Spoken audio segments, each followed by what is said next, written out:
senjata hasil rampasannya. Yang ini masih dipakai ya ketika Perang Dunia Kedua. Jadi ini hasil rampasan daripada sekutu Inggris ya, yang dipakai perang di Bojong Kokosan ini. Sini bisa dilihat ya para pejuang yang gugur dalam pertempuran melawan tentara sekutu pada tanggal 9 Desember 45. Nah ini di Cibadak ya, jalan mau ke Naga, jalan alternatif. Yang dulu di sini ada markas tentara Jepang. Nah ini pihak Republik yang melucuti tentara Jepang untuk menyerah karena situasinya pada saat itu kita sudah merdeka, dan tadi di Dioramando nomor 2 pergerakan pengambil alih kekuasaan itu salah satu contohnya ini adalah mengambil alih segala aset yang dikuasai oleh Jepang.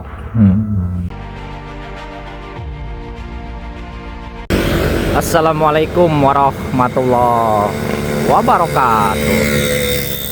Baraya, kali ini saya sedang berada di Sukabumi ya, tepatnya di Museum Palagan Bojong Kokosan, yang mana tempat ini sangat bersejarah sekali ya, yaitu tempat dulunya berperang melawan tentara sekutu Inggris dan Belanda ya. Bagaimana keadaan di sana dan sejarahnya seperti apa? Mari kita ungkap riwayatnya. Nah, baraya ini bisa dilihat di sini tertulis Museum Palagan Bojong Kokosan ya. Dan kita akan naik ke sebelah sana, akan melihat museum ataupun peninggalannya. Nah, di sini ada arah ke sana itu ke Sukabumi ya, baraya. Dan ke sini, sana itu ke Bogor. Hai. Ini bangunan yang sangat bersejarah ya, baraya. Ketika itu di Sukabumi ini,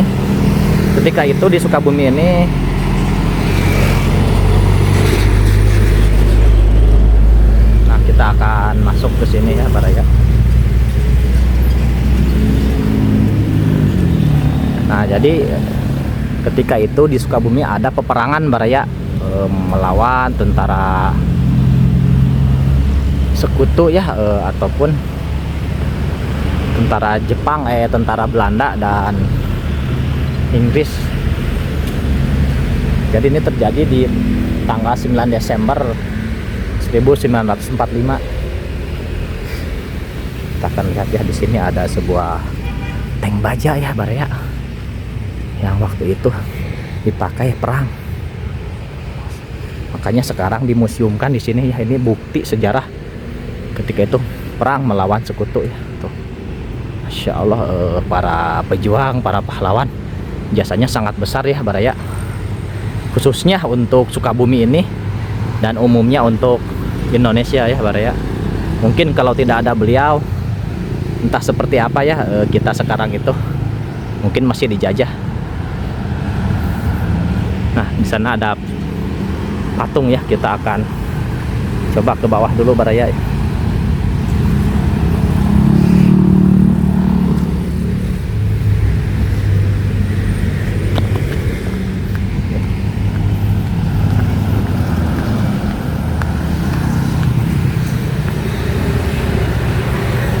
Nah, ini ada lapangan juga ya, baraya, yang sebagian sekolah sering ada acara di sini, dan buat bermain juga ya, baraya, ini karena di sana ada tempat adem ya. Dan di sini bisa dilihat ya, Palagan perjuangannya 1945 ya, Bojong Kokosan.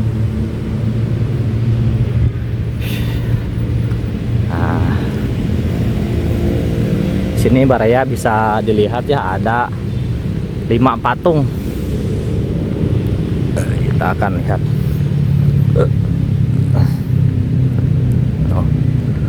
Nah, 5 patung ini disebut 5 panitia ya, baraya. Jadi salah satunya adalah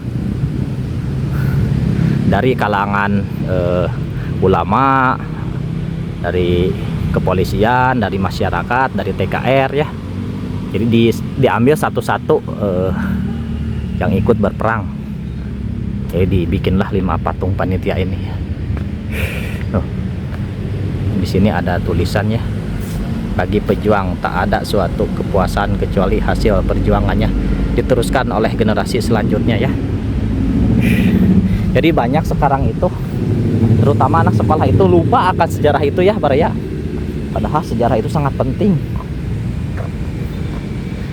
Mungkin tidak ada kelima beliau ini, kita nggak tahu ya kedepannya akan seperti apa.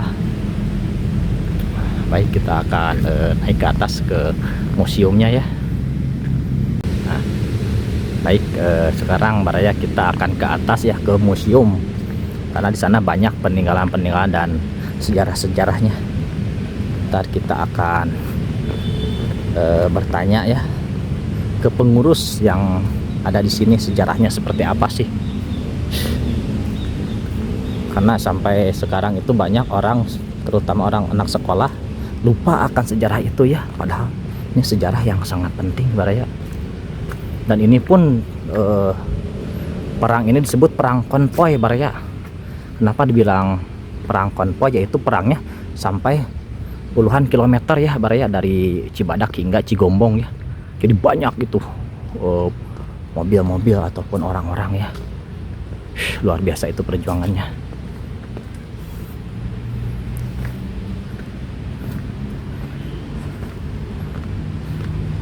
Nah, sini ada petunjuk ya Baraya. Museum multimedia room ya, campground, technical room, open stage ya, skulptur.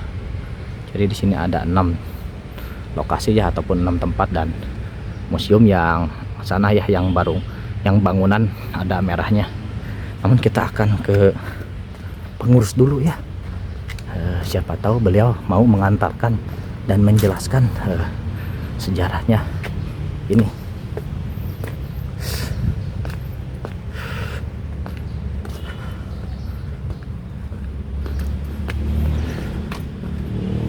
Ini adem sekali Baraya ya di sini tuh. Sangat bersih karena memang selalu dibersihkan dan diurus.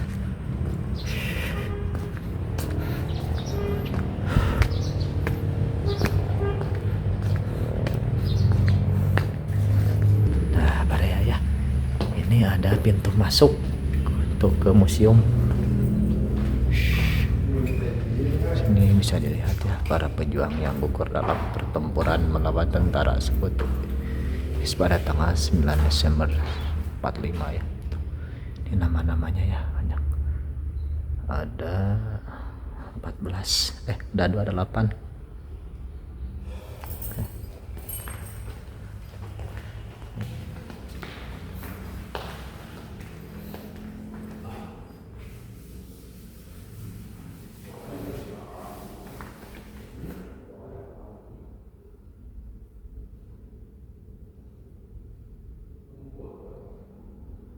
Nah ini Pak, ini gambar apa aja nih, bisa dijelaskan?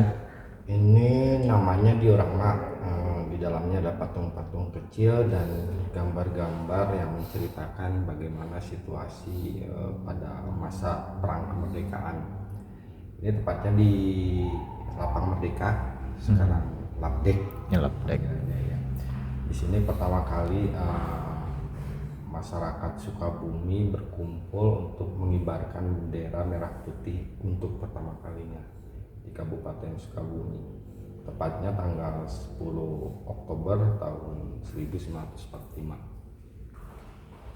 Ya, ini lokasi di Lapang Merdeka sekarang ya. Ini nama ini yang gambaran zaman dulu ya Pak ya.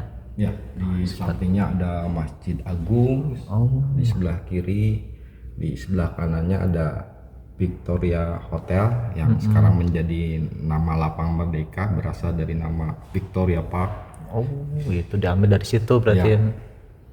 Oke, lanjut.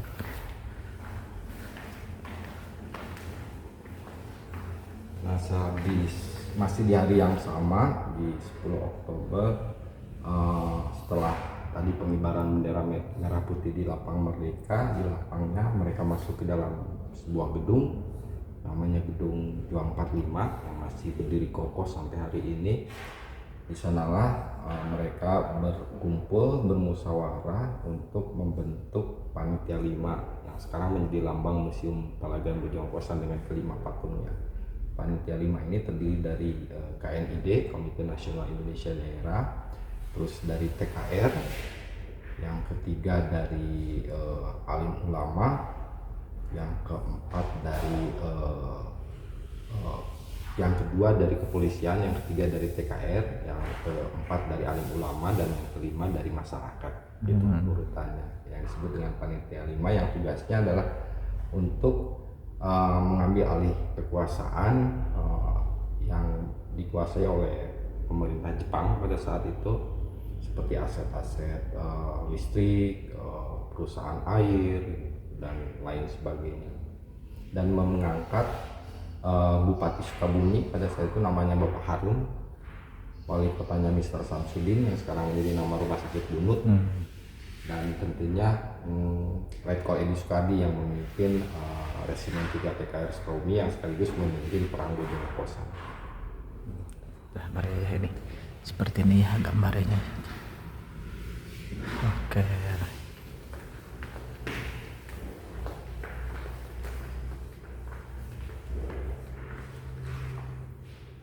Nah, ini di Cibadak, jalan mau ke Nagrak, jalur alternatif, yang dulu di sini ada markas tentara Jepang.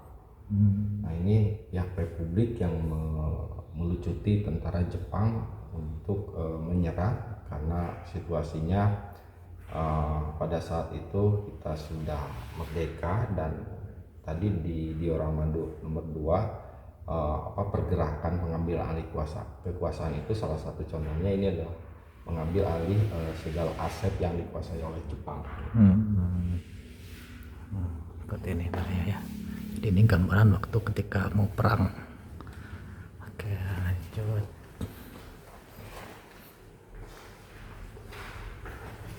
Nah, ini peristiwa Bojongkokosannya tanggal 9 Desember tahun 1945.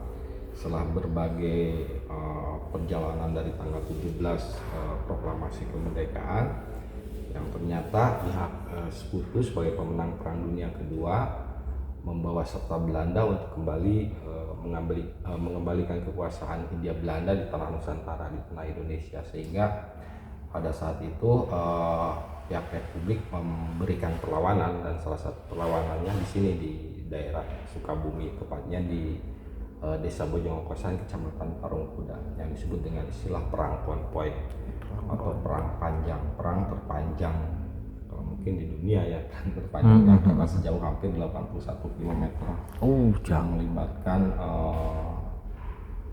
batalion Jat, terus yang di dalamnya ada tentara Punjab dari India, terus ada tentara Inggris wakil daripada Sekutu, dan pasukan Nika yang akan mengambil alih kekuasaan. Dan paling atas di sini adalah pihak Republik yang memberikan perlawanan tepat di daerah Bukit Bojongkosan yang disebut dengan killing ground. Disinilah baku hantam terjadi sepanjang hampir 12 km dari kepalanya yang berada di Bojongkosan hingga ekornya yang berada di Cigombong. Sampai Cigombong. Ya. Ya, panjang sekali ya. Itu berarti orang-orang semua itu ya? Ya, konvoynya panjang sampai Cigombong. Oh, Masya Allah. Oke.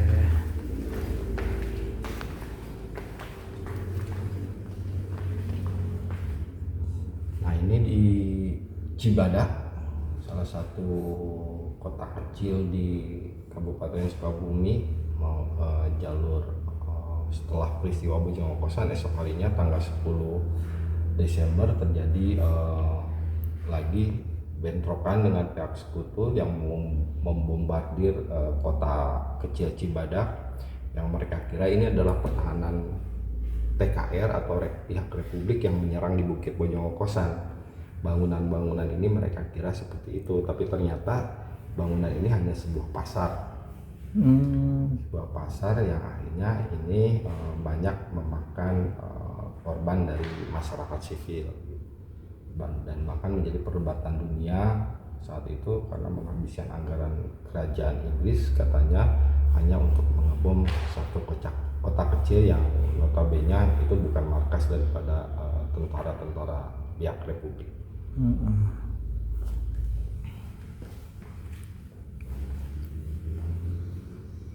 Oke.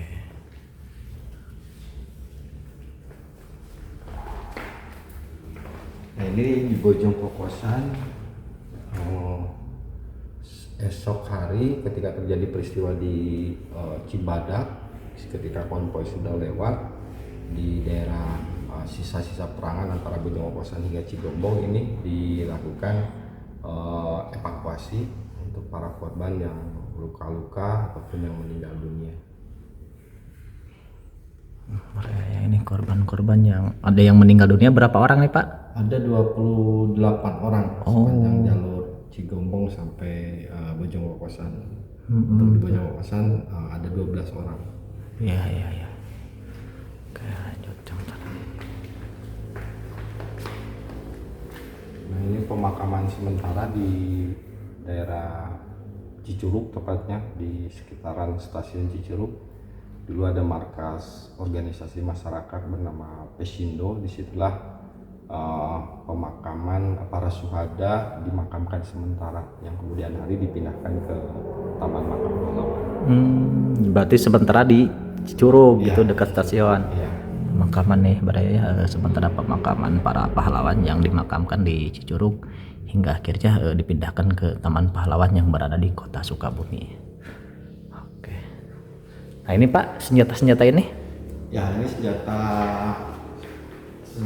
asli yang digunakan ketika peristiwa Bojong Kokosan, hasil rampasan perang, jenisnya Lee Enfield. Ada dua varian Lee Enfield, yang ada ras pucuknya dan ada yang lebih pendek di ujungnya. Yang sebelah sana itu ada puing pesawat dari Royal Air Force, pesawat kerajaan Inggris. Oh ini dipakai dulu mah berarti ya? Ya, ini senjata paling banyak digunakan di Perang Dunia Kedua, paling muda buatan Inggris yang dipakai oleh Belanda. Iya.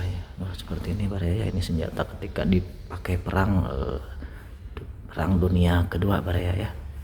Seperti ini. Jadi ini Museum Palagan Bojong Kokosan ini yang berada di Sukabumi Baraya ya. Ketika itu waktu perang melawan apaan Pak? Sekutu ya? Itu Belanda. Inggris Belanda. Oh, Baraya seperti itu ya. Dan alhamdulillah berkat para pejuang kita bisa merdeka Baraya ya, bisa hidup sekarang tentram, damai. Mungkin kalau tidak ada para pejuang mereka nggak tahu ya kedepannya akan seperti apa. Makanya kita harus mengingat para pejuang pahlawannya, terutama berziarah ke para pahlawannya karena jasanya sangat besar sekali. Mungkin cukup sekian video yang saya buat, semoga menjadi informasi sejarah yang bermanfaat. Assalamualaikum warahmatullahi wabarakatuh.